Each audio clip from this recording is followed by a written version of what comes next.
अस्सलाम वालेकुम ख़वातीन व हज़रात, आप देख रहे हैं urdupoint.com और आपका मेज़बान डॉक्टर अब्दुल बासित आपकी खिदमत में हाज़िर हूँ। आज हम अपने इस एक्सक्लूसिव प्रोग्राम में डिस्कस करेंगे लाहौर के ट्रैफिक सिस्टम को, एक ऐसा सिस्टम जो इंसानी सेहत और नफ्सियात पर गहरे असरात मुरतब करता है और दुनिया भर में जिसे प्रायोरिटी के तौर पर मैनेज किया जाता है, लेकिन हमारे यहाँ ये बहुत ज़्यादा नज़रअंदाज है। लाहौर के ट्रैफिक सिस्टम में हमारी खुशकिस्मती है कि आज हमारे साथ मौजूद हैं chief traffic officer Lahore SSP captain retired Liaquat Ali Malik sahab. बहुत ज़बरदस्त, प्रोफेशनल, ऑनेस्ट, स्ट्रिक्ट ऑफिसर हैं और 5 किताबों के मुसन्निफ़ भी हैं। अस्सलाम वालेकुम sir. Thank you so much captain साहब फॉर जॉइनिंग अस। सबसे पहले तो मैं आपसे ये पूछना चाहूँगा कि आप बहुत मेहनत कर रहे हैं, आपके वार्डन्स भी बहुत मेहनत कर रहे हैं, लेकिन लाहौर शहर में गाड़ी चलाना अज़ियत का बायस है। अवाम का कसूर है या निज़ाम का कसूर है? जी, मैं अवाम और निज़ाम दोनों की अभी बात नहीं करूँगा, क्योंकि जहाँ से मैंने शुरू किया ना, मैंने तो उस हिसाब से देखूँगा कि लाहौर का जो आप देखें कि डेवलपमेंट जो लाहौर में हुई है, अनप्लान डेवलपमेंट है। जहाँ मर्जी सोसाइटी बन गई, जहाँ मर्जी टाउन बन गया, ट्रैफिक लोड को किसी ने देखा नहीं, कमर्शलाइजेशन को नहीं किसी ने देखा। देखिए, हमारी एक बदकिस्मती है कि हम जनरली हमारी अंडरस्टैंडिंग ही होती है, और अभी भी जो व्यूअर्स हैं जो सबसे पहली बात ये करेंगे, ले जी इनके वार्डन का तो कसूर ही कोई नहीं है, ये तो करते ही कुछ नहीं है, ये तो सोए रहते हैं। ऑल ओवर द वर्ल्ड पहले आप इंफ्रास्ट्रक्चर डेवलप करते हैं, फिर आप देखते हैं कि जी ये डेवलप हो गया, रोड डेवलप हो गया, पार्किंग साइट्स डेवलप हो गई, डंपिंग साइट्स डेवलप हो गई, उसके बाद जहाँ पे कोई ब्रिजेस हैं क्या वो ट्रैफिक के लोड को अकोमोडेट कर सकते हैं, ट्रैफिक का प्रोजेक्टेड जो रिक्वायरमेंट है कम से कम 20-25 साल की, वो आपका रोड नेटवर्क उसको सस्टेन कर सकता है कि नहीं कर सकता। जब आप हाउसिंग सोसाइटीज़ बना रहे हैं तो क्या वो आपके ट्रैफिक लोड को ले सकती हैं, अकोमोडेट कर सकती है, नहीं।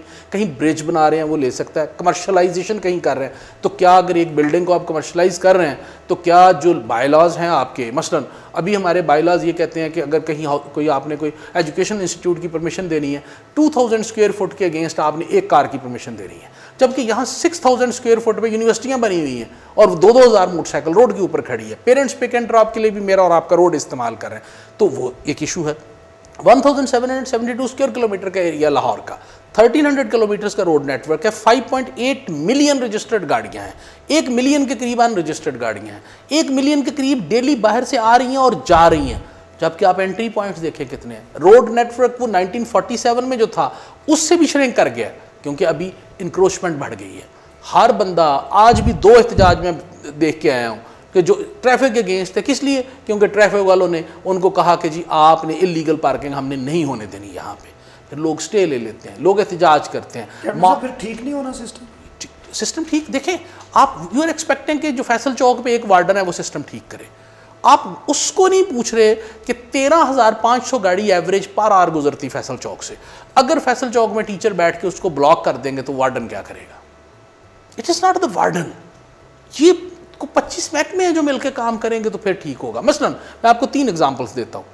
ठोकर न्याज़ बेग, हमारा सगियां ब्रिज वाला पोर्शन, शादरा वाला, ये 3 एंट्री पॉइंट्स है, मेन पॉइंट्स है जहाँ पब्लिक सबसे ज़्यादा गालियाँ देती है। Let's talk of those.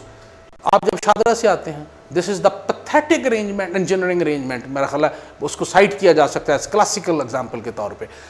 एक फाटक जो कालाख्ताई मोड़ की तरफ से आता है, जो नारंग और नारवाल की तरफ से रोड बनी है, डिफेंस रोड बनी है, वहाँ से आता है, 15 मिनट फाटक बंद हो जाए, ट्रैफिक हेड ऑन हो जाती है, लॉक हो जाती है, 2 घंटे क्लियर नहीं होती। रोड जो मामिया कॉलोनी यानी जो गुजरांवाला से आ रही काला शाह काकू की तरफ से ट्रैफिक, वहाँ पे भी रेलवे क्रॉसिंग है, वो बंद हो जाए, अगेन आपकी ट्रैफिक चौक हो गई। टोटल रोड आपकी 2 लेन ले सकता है। शादरा चौक में टोटल 9 साइडों से ट्रैफिक आती है, सिग्नल है कोई नहीं है, और जो चौक है, चौक के अंदर खड्डे बने हुए हैं, nobody has tried to repair. उसके बाद वहाँ से जो यू टर्न है, जिसने अपोजिट साइड फरखाबाद जाना है, वो यू टर्न है, 6 किलोमीटर ट्रैवल करके वापस आएंगे तो आपका यू टर्न है, जो आपने अगर रॉन्ग साइड से जाए तो सिर्फ 50 मीटर पे है। आप मुझे बताएं कौन बंदा 6 किलोमीटर जाएगा? फिर वो जो शादरा चौक क्रॉस करें तो वहाँ आगे 4 लेन है, रावी ब्रिज 2 लेन है, ट्रैफिक तो आपकी 8 घंटे क्लियर नहीं हो सकती, जहाँ पे आपका व्हीकल काउंट जो है तकरीबन को 10,000 के करीब है पर आवर, कैसे गुजरेगी वहाँ से? इसी तरह सगियां ब्रिज के ऊपर काम हो रहा था, फरवरी में मुकम्मल होना था, अभी कल मुकम्मल हुआ है वो, तो आप टोटल 2 लेन का ब्रिज है, तो अगर आप दोनों आने वाली और जाने वाली उन 2 लेन में से गुजारेंगे तो आपकी ट्रैफिक 2 घंटे भी क्लियर नहीं होगी। इसका हल क्या है सर? सर इंजीनियरिंग, पैसे लगाएं, रोड नेटवर्क एक्सपैंड करें। No sir, road network expand करें ना, गाड़ियों के ऊपर। पाकिस्तान में आपने कभी कोई पुरानी गाड़ी रिटायर होते देखी है? 1913 की गाड़ी भी जो है वो सड़क पे आती है और जहां मर्जी टूट जाती है। वो एक्सल टूट गया, वो हब टूट गया, फलाना टूट गया, बॉकडाउन हो गई। वहां चाचे फीके के पास गए, यार इसको टोच लगा देना, उस दोबारा वेल्ड कर देता, हम फिर रोड पे ले आते हैं। somebody done that, somebody has to do that, somebody has to fix the retirement age of a vehicle। किसी 10 साल से पुरानी गाड़ी नहीं आएगी। रजिस्ट्रेशन पे हमने को पाबंदी लगानी है, हमें कहीं कंजेशन टैक्स जो है ना टैक्स लगाना है कि ये एरिया कंजेस्टेड है, यहाँ नहीं होने देना, ये एरिया इसको मार्क कर दे, इसके अंदर हमने कमर्शलाइजेशन नहीं होने देनी। आप MM आलम रोड की कमर्शलाइजेशन देखें, MM आलम रोड से आप गुजर नहीं सकते, क्योंकि एज पर बाई लॉज जिस बंदे ने वहाँ एक 3 मंजिला रेस्टोरेंट बनाया हुआ है ना, उसने 6 गाड़ियों की जगह छोड़नी कानून के मुताबिक, लेकिन वहाँ 100 गाड़ी आती है, वो क्या करेगा? वो रिश्वत देगा, वार्डन को रिश्वत देगा कि मेरी गाड़ियाँ बाहर रोड के ऊपर लगने दे। किसकी ट्रैफिक ब्लॉक हो रही? सर आपका रास्ता ख़राब हो रहा है। तो ये बेशुमार इश्यूज़ हैं जो ट्रैफिक के नहीं हैं। कैप्टन साहब, चीफ ट्रैफिक ऑफिसर भी अगर मसाइल ही बताएगा तो फिर मसाइल हल कौन करेगा? चीफ ट्रैफिक ऑफिसर जो है ना, हवाई पुल नहीं बना सकता जिसके ऊपर से आपकी ट्रैफिक गुजार दे। अगर ये मेरे बस में होता तो मैं शाहकाम चौक पे सबसे पहले बनाता। आपने जब बहरिया टाउन बनाया, शाहकाम चौक की तो बहुत बुरे हाल है। मुझे आने दें, अभी उस तरफ आने तो देना, मैं वही आपको हवाई ब्रिज बना के देने लगा चीफ ट्रैफिक ऑफिसर का। कि शाहकाम चौक जब आपने बनाया, 2 लेन की ट्रैफिक ठोकर से जाए तो वो है, जब राइट साइड से वापस आप आ रहे हो तो सबसे पहले तो 6 कैनाल के ऊपर ब्रिज बने हुए हैं, इलीगल हैं, अनऑथराइज्ड हैं। टोटल 2 लेन्स हैं। जब आपकी वो डेवो वाली गाड़ी आती है, वहाँ से आउट होती है, तो 1 लेन तो टर्न होते हुए ले लेती है, तो पीछे वाली सारी ट्रैफिक चौक हो गई। Who's at fault? किसने अलाउ किया उनको? कौन सा डिपार्टमेंट है वो? They should be taken to the task. दूसरी बात, जब हाउसिंग सोसाइटियाँ आपने नहर की उस तरफ डेवलप की, 25 के करीब housing society, did somebody calculate that कि जी आपका वर्कलोड क्या है वहाँ का ट्रैफिक का? Nobody did that. आपको पता है टोटल 18 लेन्स बनती हैं शाहकाम चौक पे, जबकि शाहकाम चौक से सिर्फ at a time single lane गुजर सकती है। 18 मिनट के बाद लेन की बारी आती है गुजरने की वहाँ से, तो गालियाँ किसको पड़ रही हैं? आपका पॉइंट ये है कि सारी चीज़ें आपसे एक्सपेक्ट की जा रही हैं। सर मैं ये कह रहा हूँ कि वहाँ आप ब्रिज बनाएं, जब आपका ओवरहेड ब्रिज बन जाएगा आप उसको ठीक कर देंगे, उसके बाद अगर ट्रैफिक चौक होती है then my warden is responsible. बस एक छोटी सी एग्जांपल आपको बताता हूँ। ठोकर वाला फ्लाईओवर बना हुआ है ना, तो जब आप ठोकर से लाहौर की तरफ आ रहे हो, अगर अचानक फ्लाईओवर के ऊपर एक पतरी निकल के बाहर आ जाती है, एक्सीडेंट हो जाता है, वहाँ से हम उसको रोक देते हैं ट्रैफिक जाने को। ट्रैफिक कहाँ से जाएगी? नीचे से। कंजेशन बढ़ गई, पूरा दिन गालियाँ किसको देंगे आप? ट्रैफिक पुलिस को, उस इंजीनियरिंग वाले को नहीं देंगे। ठोकर के ऊपर आपको पता है 12 से ज़्यादा लेन की ट्रैफिक है, लेकिन कोई एक सिग्नल नहीं है। It is a pathetic example of the traffic engineering. Who has to do it? There is a complete department of traffic engineering. Nobody asks them. I am available. मुझे आप जब मर्जी बुलाते हैं मैं आ जाता हूँ हर जगह पे। चले हम कोशिश करते हैं, भाई आपने क्या किया? उनको भी बुलाते हैं। कैप्टन साहब आपके बारे में बहुत मशहूर है, जिस वार्डन से बात करें वो कहते हैं आप सजाएं बहुत सख्त देते हैं और बिला वजह भी देते हैं। ट्रू। ऐसा क्यों करते हैं? जवाब देता हूँ आपको। बिला वजह का तो मैं चैलेंज करता हूँ, कोई एक बंदा आके मुझे बता दे कि ये बिला वजह दी है, मैं माफी मांगूंगा उससे। तंग बहुत है, सख्त सजाएं देते हैं। ज़ाहिर है जी तंग है। 2-3 चीज़ें बड़ी क्लियर है।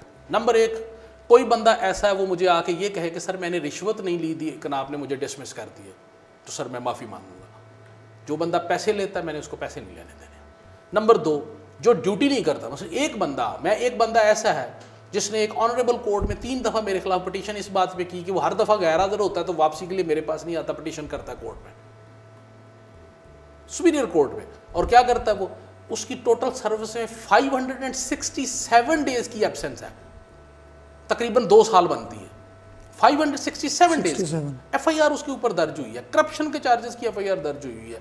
लेकिन मैं उसको डिसमिस करूंगा तो कैप्टन लियाकत बहुत सख्त आदमी है, क्योंकि हमारी रिक्वायरमेंट ये है, हम चाहते हैं हम घर बैठें, कैप्टन लियाकत ड्यूटी का भी ना हमसे पूछे, काम का भी हमसे ना पूछे, हम रज के पैसे लें, चालानों में भी पैसे लें, लाइसेंस भी 10-10 हज़ार रुपया लेके दे के बनाएं और कैप्टन लियाकत ना पूछे, बल्कि ये भी अपनी जेब गर्म करके घर चला जाए। तो सर मैंने बड़ा क्लियर वार्डन्स को पहले दरबार में ये बताया था, अगर कैप्टन लियाकत आपका 1 रुपया यहाँ से लेके जाए तो फैसल चौक में उसको पकड़ लें गिरबान से, लेकिन अगर आप आवाम का 1 रुपया भी लेके गए तो I will not spare you. इसमें मैं बिल्कुल सख्त हूँ और ये मैं सख्ती करता रहूँगा, and I take pride in this सख्ती कि मैंने इनको पब्लिक को नहीं लूटने दूंगा। इनको जो अच्छा काम करते हैं उनको इनाम भी देता हूँ।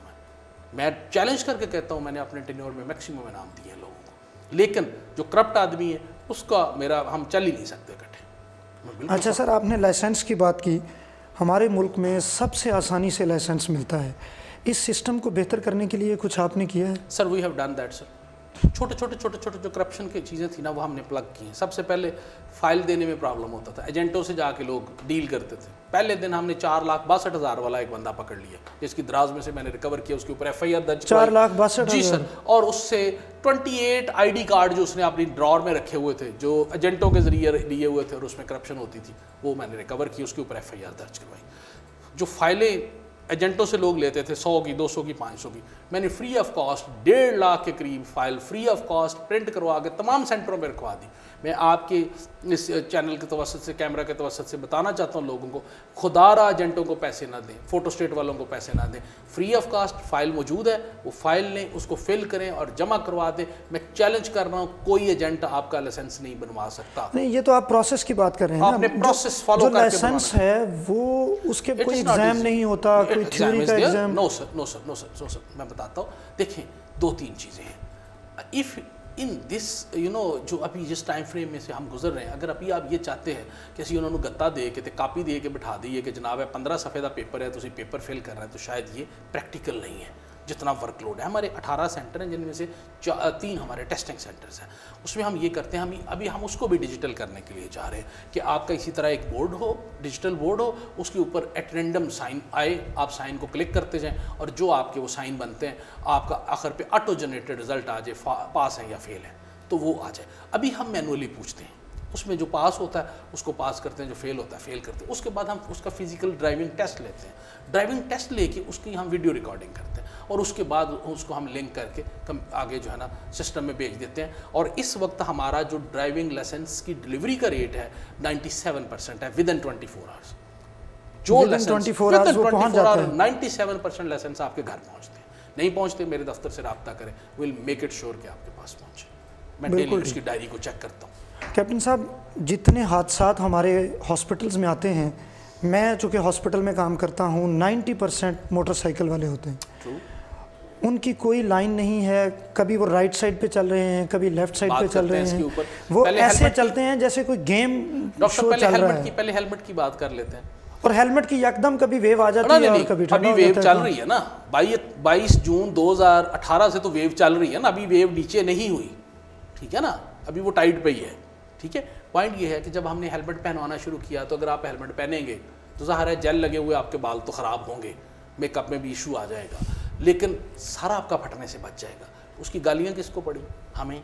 कैरेक्टर असैसिनेशन हमारी हुई, हमारे बच्चों को गालियाँ दी गई, किस लिए? हम आपकी जान, वो तो ज़ाहिर है बिल्कुल गलत, हम आपकी जान बचाना चाहते हैं। 83% रिकग्नाइज्ड फिगर्स हैं, 83% तो हेड इंजरी में कमी आ गई ऑल टुगेदर इसकी वजह से। दूसरी बात आप कर रहे हैं कि जो लाइन लेन की पाबंदी, बदकिस्मती ये है कि आपको पता है 250 मीटर्स पे आपका वेविंग इफेक्ट होता है कि अगर आपने देखा कुछ अंडरपास हमारे लेफ्ट में हैं, कुछ राइट में, तो जिसने लेफ्ट से राइट पे जाना है तो उसने डायगोनली मूव करना है। कुछ तो जानबूझ के करते हैं, कुछ की मजबूरी है, उसने डायगोनली मूव करना है। डायगोनली मूव करेगा तो वो आपकी सारी ट्रैफिक उसकी डिस्टर्ब करेगा। इसी तरह एक सिग्नल पे जो बंदा लेफ्ट से इन हुआ है, उसने अगले पे यू टर्न लेके राइट में जाना है, तो वो क्या करेगा? वो डायगोनली मूव करेगा। क्योंकि हमारे तो अल्हम्दुलिल्लाह हम येलो लेन का लाइट का इंतज़ार ही नहीं करते, हम तो येलो पे क्रॉस करने की कोशिश करते हैं। तो कोई बंदा वो अगर वो लेफ्ट पे जाके राइट पे जाने की कोशिश करेगा सामने से, तो कोई बंदा उसको 10 दिन खड़ा रहेगा, कोई जाने नहीं देगा उसको, तो वो डायगोनली जाके एक्सट्रीम राइट पे खड़े होने की कोशिश करता है। These are the engineering issues कि रोड स्पेस आपके पास नहीं है। कोई पाबंदी होनी है मोटरसाइकिल? सर पाबंदी हम करा रहे हैं, हम चालान भी करते हैं, लाखों में चालान करते हैं लाइन लेन की पाबंदी के।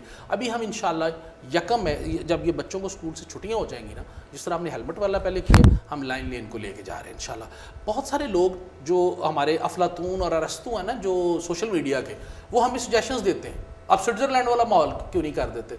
स्विट्ज़रलैंड को बंदा थप्पड़ मारे ना पुलिस वाले को, देखो वो दोबारा बाहर आता है, बोला सोसाइटी उसका बाइकाट कर देती। इधर तो आप रोज़ मारते हैं, पिछले साल 616 वार्डन मेरे जख्मी किए आपने मार मार के, किस लिए? कि आपको हेलमेट पहनवाना चाहिए पब्लिक के साथ। जी पब्लिक लड़ाई झगड़ों में। जी पब्लिक ने लड़ाई झगड़ा किस चीज़ का? हमारी को प्रॉपर्टी का मसला तो नहीं है ना वार्डन का, लड़ाई झगड़ा इस चीज़ का कि आपको कहा आपने हेलमेट नहीं पहना, आपने कहा 1 मिनट ठहर जाए, आपने पीछे चाचे ताए भाई साहब को बुला लिया, वार्डन को मारा, पेंटिंग लगाई। ठोकर में एक बंदे के सर पे 8 टांके लगे हैं, किस बात पे? ट्रैफिक चौक थी, वो बेचारा खड़ा होकर मैनुअली ट्रैफिक क्लियर करवा रहा था, किसी ने पीछे से पत्थर मारा, उसको हेड इंजरी हुई है, उसको 8 जो है ना स्टिचेस लगे हैं सर में। किस लिए? किसको सर्व कर रहे हैं आप?